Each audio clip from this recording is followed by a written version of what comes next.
Fala pessoal do canal, tá começando aqui mais um Crise nas Infinitas Barbas pra gente falar de mais um dos mangás do Junji Ito, mais uma das publicações da editora Pipoca Nankin. Ó, a gente tem aqui Mortos de Amor, uma coleção de contos, né, que é o padrão básico. Existe uma história maior que ocupa mais ou menos metade da revista e o resto é composto de outros contos que nem tem a ver exatamente com a parte inicial, tá? Essa edição aqui tem mais ou menos umas 400 páginas. Obviamente ela tem aquela sobrecapazinha que a gente está acostumado, né? As edições de Pipoca Nankin sempre tem uma sobrecapa bem legal. A edição vinha sempre muito caprichadinha. E aqui a gente tem a capa da edição, ó, a lombadinha dela original. E aqui a quarta capa. Aqui dentro a gente tem, obviamente, a arte espetacular do Junji Ito. E o roteiro dele, que é sempre interessante, sempre proporciona pra gente algumas aventuras estranhas, bizarras, assustadoras, grotescas, nojentas e entre outros adjetivos do tipo, tá? Essa edição também é uma daquelas edições que vem junto com os cards, tá? Então a gente tem aqui os cards, vou mostrar pra vocês os cardzinhos. Então a gente tem o Garoto da Encruzilhada, que é o personagem dessa edição aqui, tá? Um dos personagens, né, dessa edição. A gente tem também a Fushi, que eu não lembro exatamente qual edição que ela é, mas tem a Fushi aqui. A gente tem o Soul It, uma edição, essa daqui veio com os cards pesada aqui, ó, tá? E para fechar, a gente tem a Tomie, ó, cardzinho da Tomie, bem bacana, tá? Então, esses são os cards que vieram nessa edição. E a gente tem uma edição aqui que eu vou te falar de tudo que eu li até agora de Junji Ito. Talvez esse seja o menos interessante. Tá? Ainda é um bom material, ainda tem ótimos momentos, mas essa coleção aqui não é tão legal assim. É a mais fraca que eu li até agora, tá? De tudo que eu li, essa daqui é a mais fraca. Não por isso ela se torna uma edição ruim, mas ela tá um pouco abaixo das outras, tá? Esse material foi publicado originalmente em várias revistas, né, em vários locais, entre 95 e 96, chegando até algumas histórias em 2001, tá? Mais especificamente, deixa eu pegar aqui, que aqui tem a listinha direitinho de todas as publicações. A gente tem algumas das aventuras em 96, quase todas em 96, uma em 2000 e uma em 2001. Tem uma, assim, em 95, tá? Então, uma coleção de histórias ali do fim da segunda metade dos anos 90 e iniciozinho dos anos 2000. A primeira história, cara, é justamente a que dá título ao encadernado, que é o Mortos de Amor.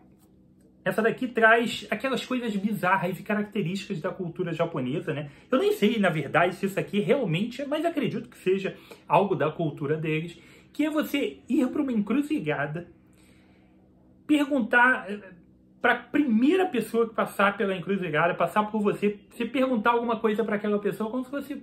Eles chamam de uma leitura da sorte da pessoa, mas na verdade é pedir um conselho. Então, a primeira pessoa que passar, você pede um conselho a respeito de alguma coisa que está te afligindo. Geralmente, e ele começa o quadrinho mostrando isso, com meninas perguntando se elas vão ter a sorte no amor do coleguinha da escola, enfim, é aquele básico que a gente conhece da cultura japonesa, desses relacionamentos de escola. Será que eu me declaro para fulano? Será que ele vai gostar de mim? Esse tipo de coisa. A partir dessa ação específica, a gente começa a ter algumas coisas estranhas acontecendo com as meninas que vão lá na encruzilhada fazer essas perguntas. E existe um rapaz que acabou de voltar para a cidade, que ele tem uma história, ele tem um passado a respeito desse tipo de pergunta pela encruzilhada, que não é um passado legal, e ele tem meio traumas a respeito disso, ele vai se ver envolto no meio desse caos, e vai ter ainda o acréscimo desse garoto da encruzilhada. Deixa eu pegar aqui o Garoto da Encruzilhada de novo, ó. A gente tem o acréscimo dessa criatura, dessa personificação, desse fantasma, sei lá que porra é essa, desse cara aparecendo também na história, tá? A partir dali, cara, obviamente você sabe o que esperar. Caos total, aquela loucura que vai acometendo todo mundo que se envolve nessa história, seguindo aquele padrão básico que nem tudo é explicado, nem tudo é tão desenvolvido, e existe uma certa naturalidade da população em volta a respeito do que está acontecendo, tá?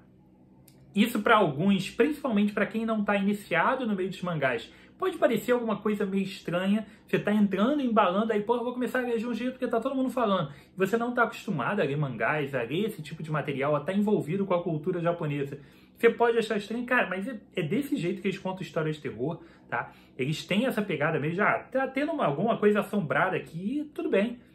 Tá assombrado ali e pronto. E as pessoas lidam com isso de uma maneira extremamente corriqueira, tá? Então, deixa eu mostrar aqui umas páginas. A gente sabe que a arte é sempre espetacular, tá? Aqui, ó, o garoto da encruzilhada. E a gente vai ter, obviamente, algumas sequências incríveis, vai ter algumas páginas absurdas, e a gente vai ter o desenvolvimento dessa história que envolve basicamente isso, tá? É algo que lembra um pouco a obsessão ali pela Tomie, tá? Existe alguma similaridade com a história da Tomie, embora a gente tenha na Tomie os meninos se apaixonando desesperadamente pela figura da Tomie, a ponto de querer matá-la e se matar em seguida, cometer crimes. Aqui a gente tem um caminho um pouco diferente, mas existe alguma similaridade. Porém, um pouco inferior à Tomie, ainda assim bem legal, o desenvolvimento da história funciona muito bem, mas tem um quê de Tomie com uma qualidade um pouquinho abaixo, tá? Mas funciona, é divertido e se tivesse seguido só por aqui, talvez ficasse, né, repetitivo e cansativo demais, mas talvez se mantivesse melhor, tá?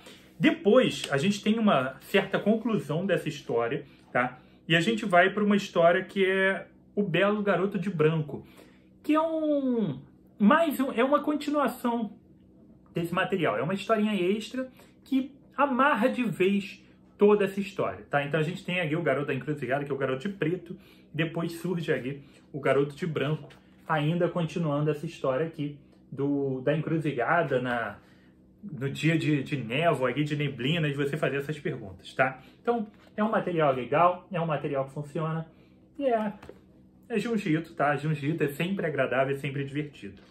O negócio, cara, é que depois a gente tem algumas coisas... Pô, vou mostrar uma página aqui pesada, bizarra aqui.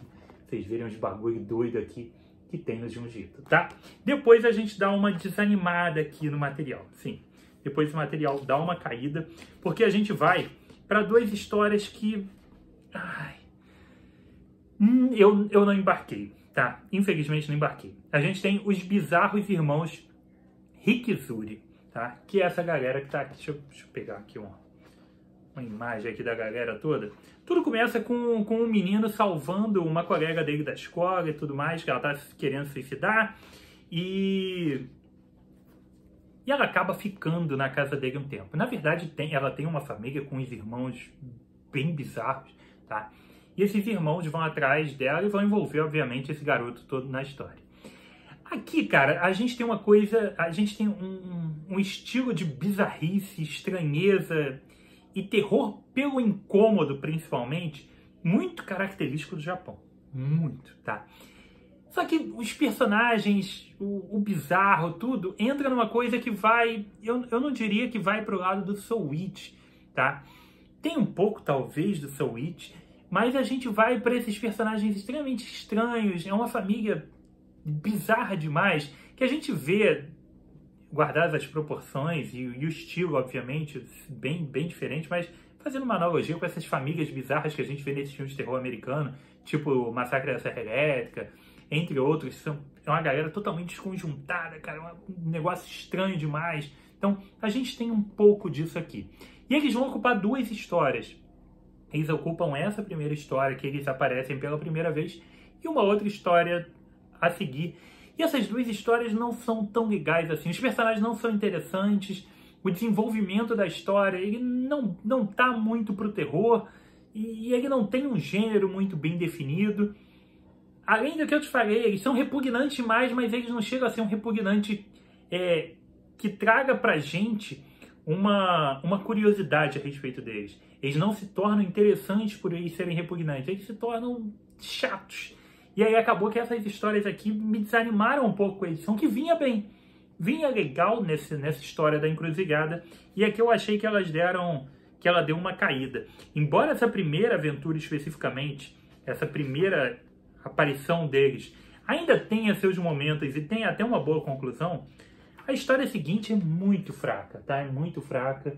E aí, porra, dá uma desanimada grande, porque o mal ou bem ela ainda ocupa uma boa parte das páginas aqui do material. Então, aqui realmente tem uma queda grande. Se a gente terminou, vamos fazer essas contas aqui que fica bem legal da gente avaliar, tá? Se a gente terminou toda essa parte do Garoto da Encruzilhada e desse material, que é o material principal, né?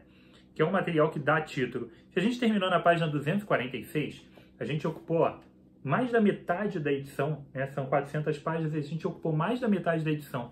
Com a parte legal, que é o Mortos de Amor, essa família dos irmãos Rikizuri, ele vai da 246 até a 300... Pô, 300 e lá vai fumaça, cara. Até a 336, cara. Então são 90 páginas deles, e aí o negócio dá uma esfriada grande, tá? Depois a gente vai para uma história que eu curti. É uma história que tem a bizarrice do Japão, que tem a bizarrice do Junji Ito, sem ser um terrorzão sinistro. É só aquela coisa estranha. Aí essa daqui já me animou de novo, tá? Essa daqui se chama A Mansão da Dor Fantasma, tá? E essa eu curti. Essa eu achei bem legal, que conta a história de um rapaz que é contratado para ajudar uma família que tem que o filho dessa família, ele sofre dores alucinantes, só que não no corpo dele. Essas dores estão como se fossem a dor fantasma, né, de você ter um membro fantasma, de você sentir uma coceira, um amputado que sente uma coceira na mão que ele não tem mais. Esse garoto, ele sente dores espalhadas pela casa, sem explicação, obviamente. E o desenrolar da história é legal, então a gente tem um material bacana aqui. É uma história, obviamente, no estilo conto do Junji Ito, ela não é grandona, mas ela funciona e é bem legal. Depois a gente tem A Mulher das Costelas, que é uma história curta, que eu gostei bastante, tá? Ela tem as características do que eu espero do Junji Ito, de um conto do Junji Ito, e essa daqui é bem legal, funciona muito bem. E finalmente a gente tem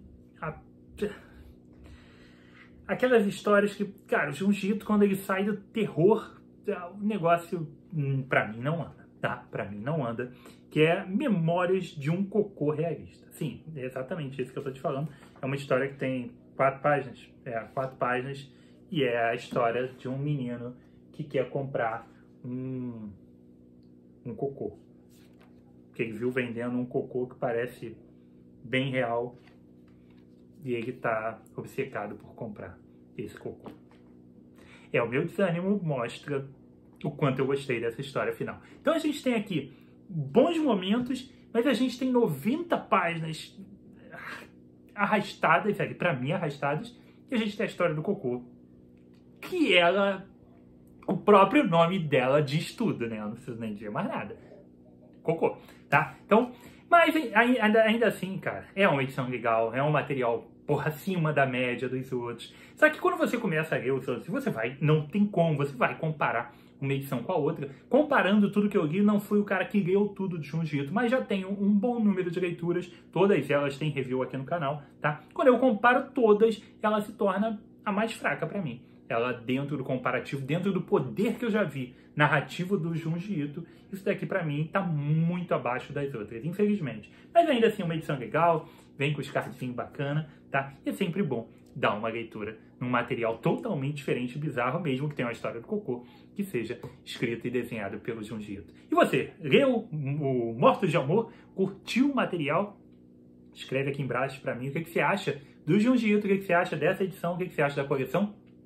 Me diz qual é a edição legal que eu ainda não li, tá? Então escreve pra mim, me dá seu top leituras do Junji Ito. E lembrando pra vocês que tem aqui no canal um episódio do BarbaCast. Você sabe que a gente tem um podcast, né? Você não tá acompanhando aí, tem o BarbaCast, que é o BarbaCast da UB Editora. É um podcast que tá virando semanal já, tá? Que eu e a galera da Ultimato do Bacon Editora, a gente conversa a respeito dos mais diversos temas de quadrinho, e a gente tem um episódio inteirinho só sobre o Junji Ito. 1h30 de papo sobre o Junji Ito. Então dá uma olhada. Ele está disponível aqui no canal com vídeo. E se você quiser somente em áudio, ele também está disponível só em áudio no Spotify, no Deezer e no Amazon Music, beleza? Então deixe seu like, deixe seu comentário, se for comprar essa edição e as outras edições do Jiu-Jitsu, seja do Pipoca, da Devir, de qualquer editora, usa o linkzinho do Barbas que você ajuda o trabalho do canal e se inscreve lá no Insta do Barbas também. Beleza? Então foi isso aqui comigo, Rodrigo, mais um review de quadrinhos.